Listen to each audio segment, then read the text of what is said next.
천국은 마치 바다에 치고 각종 물고기를 모으는 그물과 같으니 그물의 반틈에 물가로 끊어내고 나서 좋은 것은 그릇에 담고 된 것은 버리는 세상의 끝도 이러하니라. 천사들이 와서 의인 중에서 악인을 갈라내어 불문불에 던져 넣으니 거기서 오며 같이 읽겠습니다. 이 모든 것을 깨달았느냐?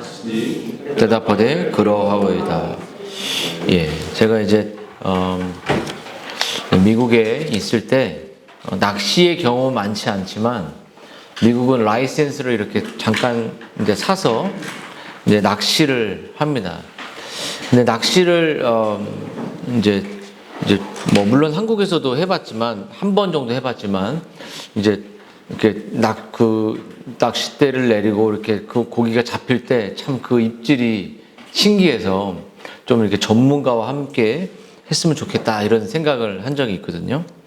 근데 오늘 그 이야기는 바다의 그 제자들이 어부였잖아요. 어부였는데 물고기를 이렇게 쉽게 잡는 그런 전문가들이었습니다. 근데 그 어부의 이야기의 비유를 통해 오늘 이 세상의 끝이 어떻게 될 것이냐, 너희의 인생의 끝은 어떻게 될 것이냐라는 이야기로 제자들을, 그러니까 믿는 제자들에게 권면을 해주고 있어요. 어떠냐? 너희들은 어떤 삶을 살 거냐? 오늘 세상에 어떤 일이 일어날 거냐? 그 어부의 그물을 잡는 그 비유를 통해서 이 세상 끝을 말해주는데, 이 세상의 끝에는 언젠간 인생이 딱 죽게 돼요. 제가 이제 어머니가 이제 치매 증상이 와서 요양보호 공부도 좀 해보고 이렇게 실제로 그 센터도 가보고 일들을 많이 해봤습니다. 어머니도 데려가 봤더니 거기 막 등급이 최단급부터 막 이렇게 막 있어서 막 어머니는 여기 못 있겠다고 막 이렇게 문도 잠가놓고, 그래서 집에서 제가 이제 좀 돌보고 하면서 하고 있는데요. 제일 중요한 건 뭐냐면 오늘 그 이야기는 뭐냐면 정말 오늘 이 비유는 뭐냐면 이 어부인 그 제자들에게, 그 평생을 어부로만 살았던 그들에게, 어부에 딱 자기에 적합한 이력을 갖고 있는 그들에게 이 세상이 어떻게 될 건지를 설명을 해줘요. 그래서 이 세상에는 이제 어부가 그물을 던져서 그물을 쫙 끌고 와갖고 거기에 좋은 고기, 또 아픈 고기, 또 병든 고기, 또 여러 종류의 고기들이, 나쁜 고기 이렇게 잡힌다는 거예요. 근데 여러분, 이 비유가 어떤 면에서 유사하냐면 성경에는 알곡과 가라지, 알곡은 좋은 알곡, 가라지는 키를 켰을 때 바람에 생명이 없으니까 날아가는 그런 사람들, 그런 비유를 든 것처럼 여러분, 오늘 이 교훈의 핵심은 뭐냐면 세상의 마지막 날에 이 세상이 언젠가 끝나잖아요. 그래서 치매의 마지막 단계는 알츠하이머처럼 자기가 누군지조차도 모르는, 그러니까 자기가 한 걸 자꾸 잊어버리는 것처럼 잃어버리죠. 그래서 보니까 내가 여기 왜 있어? 내가 왜 있어? 이런 말을 계속 하시는 분들이 많더라고요. 그래서 근데 중요한 것은 자기가 누군지조차 잃어버리는 것이 인생의 계속 육체의 질병과 인생의 마감이라면, 여러분 오늘 이 본문은 뭘 말하냐면 이 인생의 마지막 날, 삶이 기억이, 만약에 내가 자기 자녀조차 기억 못한다면 그건 이미 살아있지만 죽은 것과 마찬가지잖아. 근데 그 마지막 때가 온다는 거예요. 그때 우리는 그런 마지막 때가 왔을 때 그 마지막 사람들이 그물 안에, 그물은 뭐냐면 교회일 수도 있고, 그물은 집일 수도 있고, 그물은 어떤 요양보호센터일 수도 있고, 그물은 어떤 선교센터일 수도 있습니다. 그 그물 안에 우리는 같은 집에, 같은 교회에, 내가 사랑하는 같은 부모들과 또 같은 사회에, 같은 나라에 한 자리에 함께 밥 먹고 삶을 살아간다는 거예요. 진짜 살아가요. 오늘 우리가 야외에 나가서 오늘도 고기를 먹고 같이 먹고 즐거울 겁니다. 함께 성경 공부도 하고 함께 말씀을 들을 수도 있어요. 하지만 어느 날, 인생의 마지막 날, 죽음을 준비하는 마지막 날 분리가 일어나는 것을 사람들은 알지 못하고 살아간다는 것이, 분리가 일어납니다. 그 분리는 그냥 우리는 죽음은 끝날 거야라고 생각하지만 영원한 분리입니다. 영원한. 그래서 그 죽음 이후에 우리는 뭐 귀신이 와서 뭐 밥을 먹는다, 귀신이 와서 그런 게 없이 무조건 이 성경이 말하는 원칙은 뭐냐면 죽음 이후에는 다시 귀신이 와서 먹는 것이 아니라 믿는 사람들은 천국에, 믿지 않는 사람은 지옥에 간다는 것이에요. 이것이 성경이 말하고 있는 인생의 모습입니다. 그래서 오늘도 악인들 역시 그들이 와서 예배하고 그들이 원하는 삶을 살지만 오늘 우리들에게 이야기하는 것은 인생의 대분리가 일어난다는 것이요. 여러분, 오늘 설교 제목도 최후의 심판의 이야기죠. 여러분, 악인의 심판과 이 성도들의 그런 심판을 받은 성도들의 이 의무는 무엇이냐면, 그래서 오늘 제자들에게 가르쳐 주고 싶은 건 뭐냐면, 세상의 분리가 일어나니까 그들에게 영원한 심판이 있다는 것을 알려주라는 것이에요. 제자들에게. 여러분, 오늘 예수님은 제자들에게 그들 자신들이 받을 영원한 영광에 대한, 천국이 아름다운 곳이야, 천국이 좋은 곳이야, 뭐 이런 얘기 안 해요. 오늘 정말 이 본문이 집중하고 있는 것은, 일부러 이 본문을 집중한 것은, 제가 준비한 것은 아닙니다. 제가 비유 설교를 쭉 가다가 이 본문에 이제 순서가 나와서 하는데, 여러분, 악인들이 풀무 속에서 그러니까 딱 그물에서 딱 예수님이 골라내갖고 악한 고기들은 다 불 속에 집어넣어 버리거든요. 불 속에서 영원한 하나님의 그 온 세상의 창조주의 진노를 다 받게끔 그 이야기를 오늘 한다는 것이에요.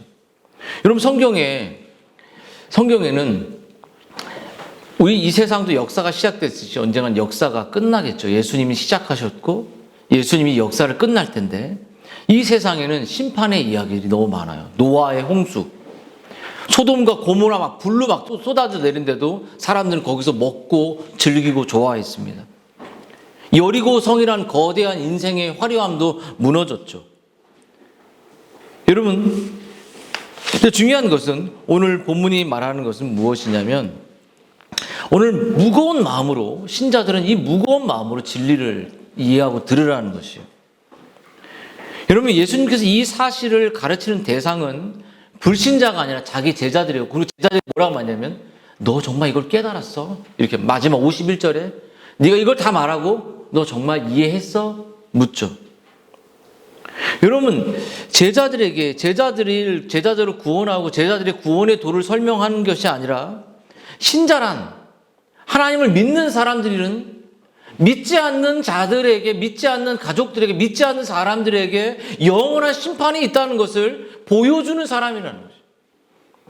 우리가 나만 믿고 나만 즐겁고, 그게 아니라 죽어가는 가족들에게 집에 초청하고 죽어가는 가족들에게 관계하면서 그들에게 가정에게 찾아가서 내가 믿는 복음을 말하지 않는 신자는 진짜 신자가 아니라는 거예요.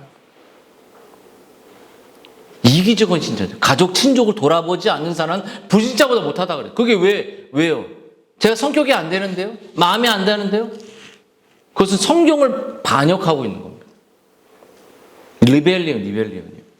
여러분, 우리가 복음을 전하고 가르치는 데 힘을 다하지 못하는 이유가 무엇일까요? 불신앙과 불의 어떤 그 하나님의 심판에 대한 경각심이 없는 이유가 무엇일까요? 그것은 하나님 앞에 돌아오지 않는 영혼들을 생각하며 우는 모습이 우리에게 있냐고 묻는 것이에요. 내 안에 정말 내 부모가, 내 자식이, 내 친구가 죽어도 슬픔이 없어. 그 반대가 뭐냐면 기쁨이 없다는 거예요. 구원의 기쁨이 없는 사람들은, 그 폭발적인 하나님께서 우리에게 주시는 구원의 기쁨이 없는 사람들은 구원의 증거를 하지 않습니다. 아까 구원이 뭐라고 했죠? 적극성이라고 말했지 않습니까? 복음 전하지 않습니다. 내 안에 기쁨도 없으니까 기쁨을 전할 용기도 힘도 없는 기독교가 희미한 것이죠. 여러분, 성경이 이렇게 말해요. 언젠가 우리의 삶이 끝날 때, 로마서의 말씀은 율법 아래, 하나님의 그 심판의 저주 아래 있는 예수 그리스도를 믿지 않는 모든 사람들은 언젠간 모든 입을 막고 온 세상으로 하나님의 심판을 보게 될 것이라고 말해요. 입을 열 수가 없어요. 나 뭐 했는데요? 나 뭐 했는데요? 다 필요 없다는. 그때는 입을, 내 죄가 낱낱이 과거부터 현재까지 미래까지 내 모든 이기적인 죄가 다 드러나기 때문에 너 왜 그때 그 부모에게 복음 안 전했어? 이렇게 우리에게. 너 그때 너의 기질 때문에 복음 못 전했잖아. 너 그때 너의 성향 때문에 이 영혼에게 복음 못 전했잖아 하고 입을 못 열게 되는 날이 올 거라고 우리가. 여러분, 이것은 모든 입을 막고라는 이 말은 우리가 변명할 수가 없습니다. 여러분의 구원이 맞다면, 우리의 구원이 진짜 사실이라면 우리는 먼저 해야 될 건 구원의 삶을 살아야 돼요.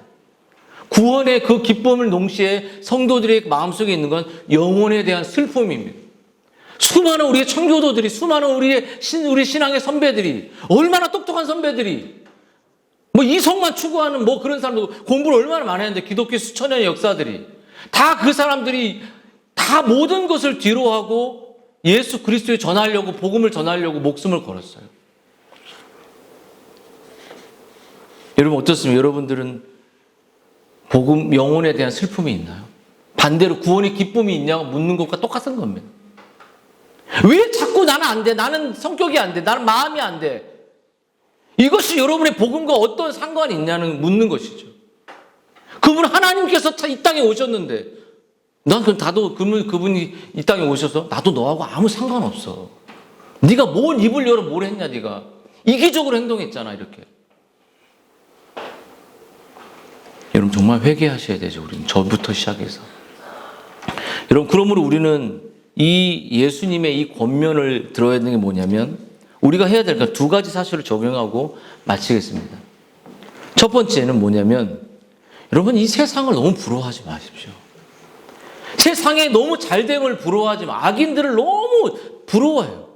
공부 잘하고 좋은 대학 가고 좋은 직장 얻고 좋은 애들이 공부 잘하고 또 자녀들이 뭐 잘 되고 비교하고 세상에 빠릇빠릇한 것에 민감하지만 영혼에 대한 하나도 안 민감하네.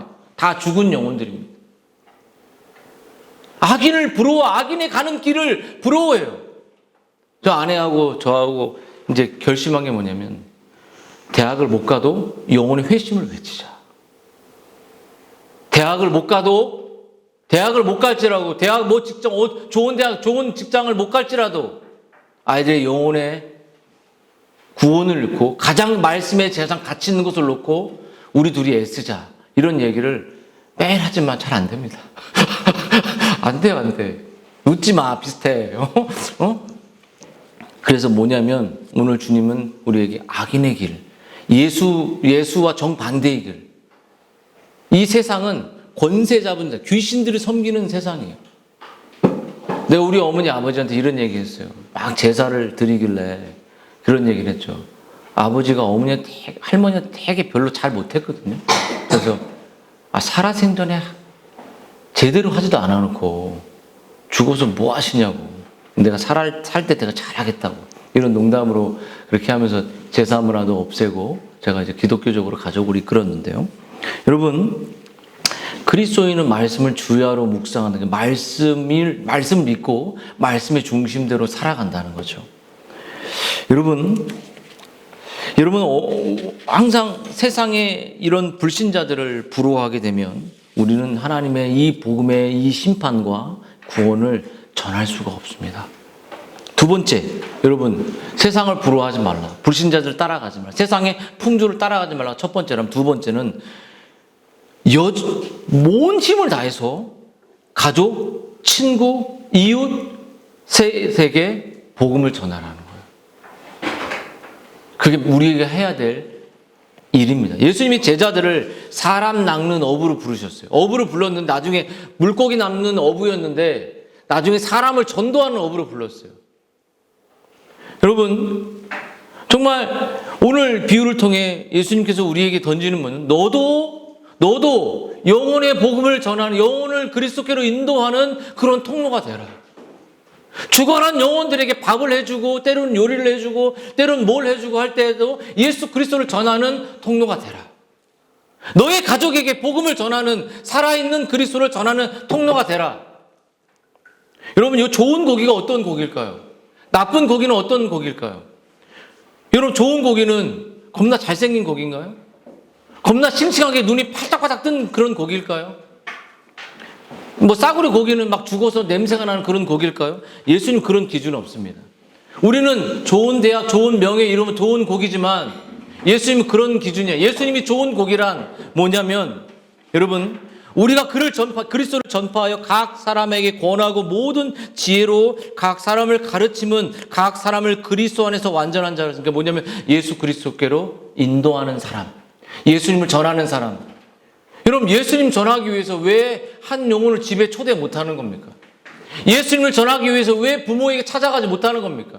예수님을 전하기 위해서 왜 믿지 않는 사람들에게 문을 두드리고 전화하는 게 왜 어렵나요? 주일날 오는 게 제일 쉬워요. 이것도 힘들면 도대체 여러분, 저부터 여러분들은 정말 믿음의 사람인지 돌아봐야 되죠. 여러분, 한 영혼을, 예수님은 수가성 여인이 남편 5명 있는 여인이 나중에 막 남편 막 또 이혼하고 막 이렇게 해나가는 인생을 바라보며 그 여인에게 내가 구원자야, 내가 기쁨이야, 내가 네의 만족이야 라고 말했을 때 그 여인이 자신의 물동이도 들여놓고 마을로 들어가 복음을 전했던 그 구원의 열망이 있었잖아요. 예수님은 그 여인을 보면서 양식을, 기쁨을 누렸어요. 내 양식은 하나님의 뜻을 행하는 거다. 여러분, 우리의 기쁨은 어디에 있습니까? 우리의 기쁨은 자녀에게 있나요? 우리의 기쁨은 남편에게 있습니까? 아니, 우리의 기쁨은 가족에게 있습니까? 우리의 기쁨은 어디에 있죠? 우리의 기쁨은 예수 그리스도의 한 영혼을 이 땅에 건지기 위해 인카네이션 하신 예수님께 있는지 우리가 돌아봐야 돼요. 우리의 마음속에 가족에게 복음을 전하고 싶은 마음이 없는 우리의 불신앙적인 마음을 깊이 회개해야 됩니다. 그런 마음이 없는 내 마음. 여러분, 그래서 좋은 곡이란 한 영혼을 예수님의 구원의 길로 인도하는 거예요. 끝없이 기준을 제시하고 내 삶을 내려놓고 희생하며 가는 거죠. 여러분, 어떻습니까? 하나님이 오늘 작정과 주권, 섭리를 배웠는데 그것이 여러분을 통해 일어나는데 거기에 여러분은 그 의무에 정말 충실할 간절한 마음이 있습니까? 여러분은 좋은 고기인가요? 아니면 교회 안에 있을 뿐 아니라 교회 밖에서, 일상에서 여러분의 신앙이 교회 안에 있을 때와 교회 밖에 있을 때하고 똑같은지 자신을 돌아보는. 그래서 매 순간을 그리스도인으로 살아갈 때 주일이 그리스도인이 되는 겁니다. 근데 주일날만 와서 종교 생활하는 거, 그거 정말 시간 낭비입니다. 여러분, 이 진리가, 이 예수님이 제자들에게 영원한 분리가 일어나기 전에 너의 가족에게 복음을 전할 마지막 기회다. 그들을 그냥 저 심판으로 보내지 마라. 너 때문에, 나 때문에, 우리들 때문에 그래 하지 말고 내가 너희를 위해 목숨을 내어준 그 사랑을 기억하고 그 사랑을 붙들고 영혼들에게 복음을 전하라 라는 이 진리가 여러분들에게, 예수님이 제자들에게 교훈한 것처럼 여러분을 향하여 사랑의 권면을 주고 있음을 여러분 기억하고 한 영혼을 향한 불쌍히 여김이, 그 사랑이 여러분에도 넘쳐나기를 주님의 이름으로 축원드립니다.